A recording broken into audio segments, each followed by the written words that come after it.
வணக்கம் மக்களே. திமுகவுக்கு ஷாக். கேபி முனுசாமியின் அதிரடி ஆக்ஷன்.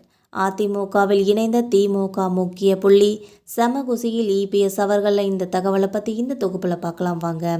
தமிழகத்தில் சட்டசபை தேர்தல் நெருங்கி வரும் இந்த சூழ்நிலையில் அரசியல் கட்சிகள் அதற்கான பணிகளில் ஈடுபட்டு வரும் நிலையில் புதிய உறுப்பினர்களை தங்கள் கட்சியில் சேர்ப்பது மற்றும் மாற்று கட்சியில் இருப்பவர்களை தங்கள் கட்சியில் இணைத்து கட்சியை பலப்படுத்துவது உள்ளிட்ட பணிகளில் ஈடுபட்டு வருகிறார்கள். அந்த வகையில் சமீப காலமாக அதிமுகவில் இருந்து விலகி திமுக மற்றும் திமுகவில் இருந்து விலகி அதிமுக உள்ளிட்ட பிற கட்சிகளில் இணைவது உள்ளிட்ட பல செய்திகள் அடிக்கடி வெளிவந்து கொண்டிருக்கிறது என்பது குறிப்பிடத்தக்கது. அந்த வகையில் தற்போது திமுக கட்சியின் முக்கிய நிர்வாகி ஒருவர் விலகி அதிமுகவில் இணைந்துள்ளார் என்ற தகவல்கள் வெளியாகியுள்ளது. அதாவது கிருஷ்ணகிரி திமுக நகராட்சி தலைவராக இருந்தவர் பரிதா நவாப் அவர்கள். இவருக்கு எதிராக சமீபத்தில் நம்பிக்கையில்லா தீர்மானம் நிறைவேற்றப்பட்ட நிலையில் அந்த தீர்மானம் வெற்றியடைந்ததால் அவர் பதவியிலிருந்து நீக்கப்பட்டார்.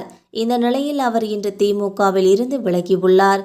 இதனைத் தொடர்ந்து அவர் எடப்பாடி பழனிசாமி முன்னிலையில் அதிமுகவில் இணைந்துள்ளார். மேலும் அவர் அதிமுக துணை பொதுச் செயலாளர் கேபி முனுசாமி தலைமையில் அதிமுகவில் இணைந்தது திமுக வட்டாரத்தில் அதிர்ச்சியை ஏற்படுத்தியுள்ளது. திமுகவில் இந்த சூழ்நிலை நிலவுகிறது. அந்த பக்கம் அதிமுக பாஜக கூட்டணியில் அண்ணாமலையால் சில பிரச்சனைகளை மீண்டும் முளைத்திருப்பதாக சொல்லப்படுகிறது.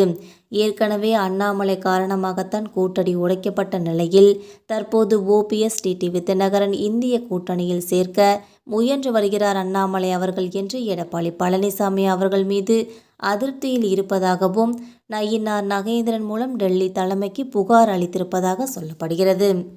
மேலும் 2026 சட்டமன்ற தேர்தலை முன்னிட்டு மிகுந்த கவனத்தோடும் எச்சரிக்கையோடும் காய்களை நகர்த்தி வருகிறார் அதிமுக பொதுச் செயலாளர் தமிழ்நாடு முன்னாள் முதலமைச்சருமான எடப்பாடி பழனிசாமி அவர்கள். 10 தோல்வி பழனிசாமி என்று திமுகவினர் விமர்சித்த நிலையில் தற்போது அதிமுகவினரை விமர்சித்து வருகின்றனர் என்பது குறிப்பிடத்தக்கது. காரணம், 2026 சட்டமன்ற தேர்தலில் தோல்வி அடைந்தால் தனது பழைய நிலைக்கே செல்ல வேண்டும் என்பதால் எப்படியும் வெற்றி பெற வேண்டும் என முனைப்போடு செயல்பட்டு வருகிறார். அதற்காகத்தான் உடைந்த பாஜக கூட்டணியை மீண்டும் ஒட்ட வைத்திருக்கிறார். 2021 சட்டமன்ற தேர்தலில் அதிமுக பாஜக கூட்டணி போட்டியிட்டு தோல்வியை சந்தித்துள்ளது. அதே நேரத்தில் மிக படுதோல்வி எனவும் சொல்ல முடியாது. தொடர்ந்து மக்களை தேர்தலில் அதிமுக பாஜக கூட்டணி உடைந்தது என்பது குறிப்பிடத்தக்கது.